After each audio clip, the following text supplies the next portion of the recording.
بسم الله الرحمن الرحیم. خوږو اوریدونکو د ټولو دپاره نن ډېر انفارمیټیو ویډیو ده. هغه دا چې په دې ویډیو کې یو قسم لا ثواب هم دی.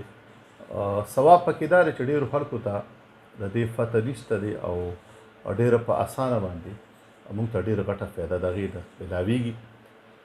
د زیتون متعلق خبرې اترې کوو، زیتون تیل یا د زیتون دانې د دې متعلق خبرې موږ کوو او د دې صرف زما مقصد دا دی څونه اوریدونکي دي چې هغې ته فایده ورسي.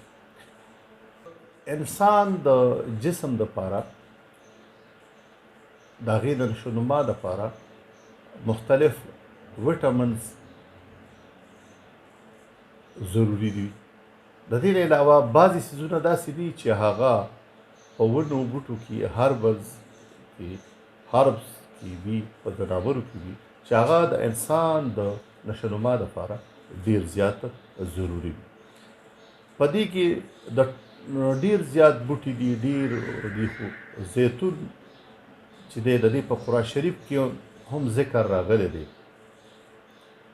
په قرآن شریف کې ذکر راغلی دی په 13مه سپاره کې چې الله پاک وایي چې موږ یو ونه پیدا کړې په غرونو کې چې د هغې نه تیل وځي. هغه تیل چې دي تاسو به طور سالن یعنې ترکارۍ استعمالوئ. دغه شان حدیث مبارک کې حضرت ابو هریره رضی الله عنه نه روایت دی چې د دې کائنات طبیب اعظم حضرت محمد صلی الله علیه و آله وسلم ویلي دي چې د زیتون تیل خورئ او دا په بدن لګوئ، ځکه چې په دې کې د 80 بیماریانو علاج چې پای کې یو مرض جزام یا کوړ یا لیفرسي ورته وایي، دا هم دی. د زیتون د حضرت نوح علیه السلام په وخت کې هم دا بوټی موجودو. دا زیتون چې دی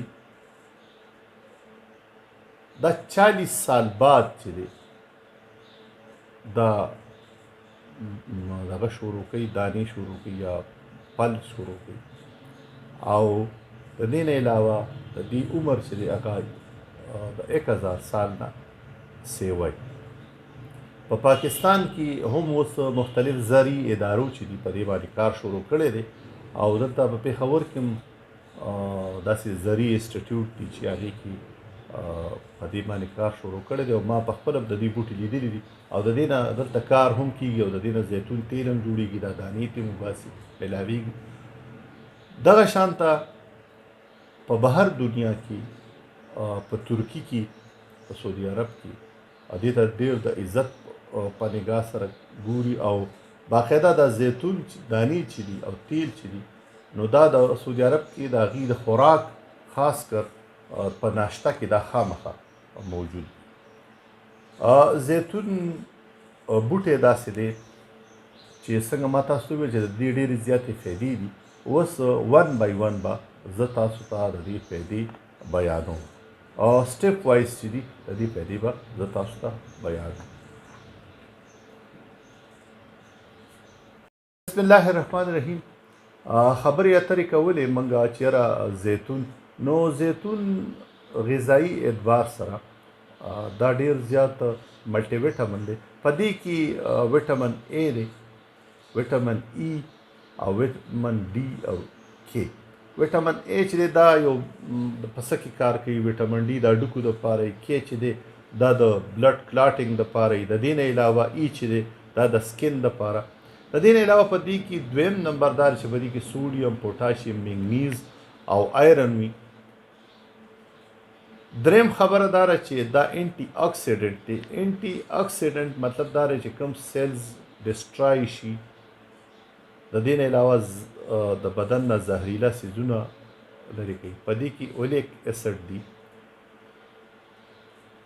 زیتون چې دی دا د زړه د بیماریانو دپاره، د معدې دپاره، او په معده کې خاص کر د ایچ پایلوري انفیکشن چې دی دا کنټرول کوي. دا د معدې فنکشن چې دی دا تیزوي. دا د کولمو چوټیان لکه سمال انټسټاین او لارج انټسټاین یعنی د کولمو هغه مومنټ چې دی دا تیزوي. د دې نه علاوه دا قبض چې دی دا ختمیږي. او د دې مثال داسې دی دا چې ستاسو کولمو او د معدې صفایي راولي. د دې نه علاوه دا کوم ورمز چې په خېټه کې چینجي چې په خېټه کې هغه ختمي. نظام هضم چې دی دا نظام هضمه چې ده په دې کې هغه تیزیږي او ورسره د باول مومنټ ورته وایي د کولمو هغه تیزوي. د دې نه علاوه زیتون تیل چې دي دا د لیور دپاره یو قسم د ټانیک هم دی او د لیور ډیټاکسیفیکیشن کوي. مطلب لیور صفا کوي. څنګه صفا کوي؟ که چاته د تریخي کاڼي نو هغه هم د دې په وجه باندې لرې کېږي. که چاته په ګرده کې کاڼي نو هغه هم د دې په وجه باندې لرې کېږي. او د ټولو نه اهم خبر دا چې په لیور کې څه پرابلمز وي نو هغه مریضانو له پکار دا دی چې هغه د زیتون تیل استعمالوي. او د چا په ګال بلیډر سټون یعنی په تریخي کې کاڼي نو هغه سهار په نهاره باندې یو چمچ زیتون تیل استعمالوي. خو یو خبره دا ده چې زیتون تیل کله تاسو استعمالوي نو دا هضمیږي نه، ډایجسټ کېږي نه، ځکه فیټس دي په دې کې، آیل دي. نو په څنګه زیتون تیل تاسو یو چمچ استعمال کړئ نو یو 2 چمچ پسې د لیمن جوس استعمالوي، د هغې سره دا ډایجسټ شي.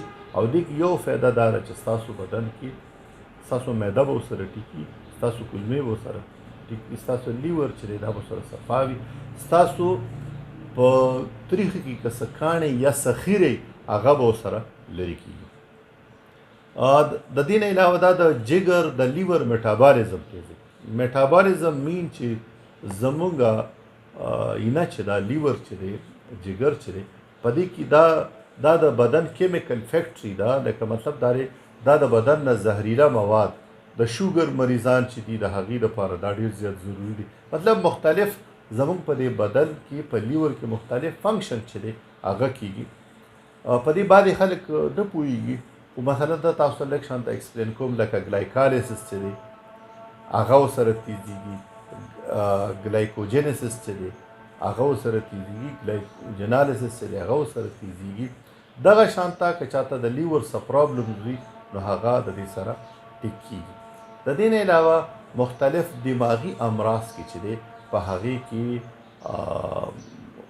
انزایمر یو بیماري ده دماغي، په هغې کې د دې ډېر اهم رول دی. د دې نه علاوه دا د بون د هډوکو د نشونما دپاره دا ډېر اهم څیز دی. د هډوکو نشونما دپاره د څرمنې دپاره دا ډېر زیات ضروري دی. او هډوکي چې دي د هغې د نشونما لپاره او بعضې خلک داسې دي چې د هغې د غاښونه چې دي د هغې د مطلب دا خرابېږي، د چینجۍ د غاښونو د چینجي دپاره چې دي دا ډېر اهم رول دی. د دې نه علاوه دا زموږ بلډ کې چې دی ترمبس چې دی کوم بلډ کې کلاټینګ یا وینه چې کله جمعویږي هغې روکاوالو دپاره په دې کې ډېر اهم رول دا کوي. بل دا چې کله تاسو د خوله وینځئ د شپې نو لږ شانته زیتون تیل چې دي مطلب تاسو چې کله سملی لږ شانته رالی لاس کې اچوئ او په ګوته باندې په ټول غاښونو باندې په ګمز باندې دا لګوئ. د دې نه علاوه بل دا هم ده چې کله تاسو د شپې سملی نو لږ شانته زیتون تیل ډالئ، دا په خپل نوم کې یو څاڅکی کوئ.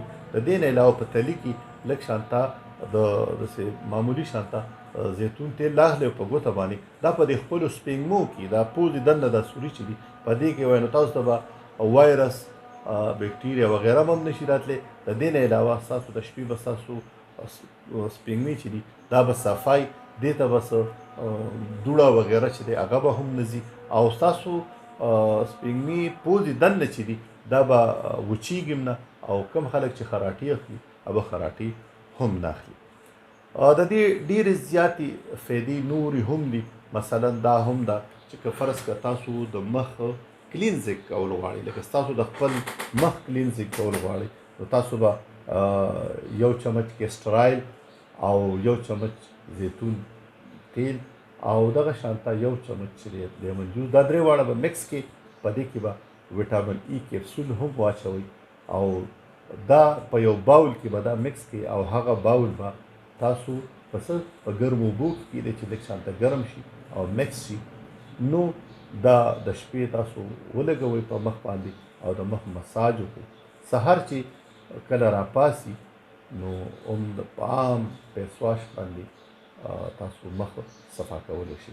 د دې نه علاوه که بعضې خلک داسې وي چې هغه لکه د شپې نشي کولی، نو صرف د ورځې کول غواړي، نو هغه هم دغه زیتون تیل چې دی، زیتون تیل یو چمچ، کیسټرډ آیل یو چمچ، د دې نه علاوه شهد چې دی یو چمچ، عرق ګلاب یو چمچ او ورسره ایویان یا ویټامین ای کیپسول یو به پکې واچوئ. دا به ټول مکس کړئ او مخ ولګوئ، تقریبا نیمه ګنټه تیله ټایم ورکړئ او بیا به عام ساده اوبو باندې ووینځئ. زیتون تیل ډېرې زیاتې فایدې دي. د دې سره دا د څرمنې کې دا د نوکونو دپاره دا ټیک دی، د نوکونو د نیلز دپاره د دې ډېر اهم رول دی، د ویښتو دپاره د دې ډېر زیات اهم رول دی. او ورسره عام کم خلک چې لکه د دې تیل ګران وي، خو کم مشران چې دي د 40 کالو نه بری، هغه که د شوګر مرض وي، که د هغې ته د جوړونو درد مرض وي، نو هغه دا استعمالولی شي. دا بدن کې که فرض کړئ چېرته یو ځای کې پړسوب وي، مثلا د ځینو خلکو دا خپې پړسېږي، ویریکوز وین چې ورته وایي، هغې دپاره د دې ډېر اهم رول دی. یعنې زیتون تیل لنډو الفاظو کې د دې ډېرې زیاتې فایدې دي. دا په خپل خوراک کې شامل کړي. او دا ویډیو ما صرف په دې مقصد کوله چې یاره موږ ته الله پاک داسې یو تحفه راکړې ده چې زموږ په کچن کې پکار ده چې موجود وي. نو انشاءالله موږ کوشش دا کوو چې کوم څیزونه ستاسو په کچن کې یا ستاسو په کور کې موجود وي او په ارزانه میلاویږي او هغه تاسو استعمال کړئ. په خپلو دعاګانو کې موږ یاد ساتئ. چېرته مې ښاد آباد اوسئ. د بل ویډیو پورې موږ له اجازت راکړئ.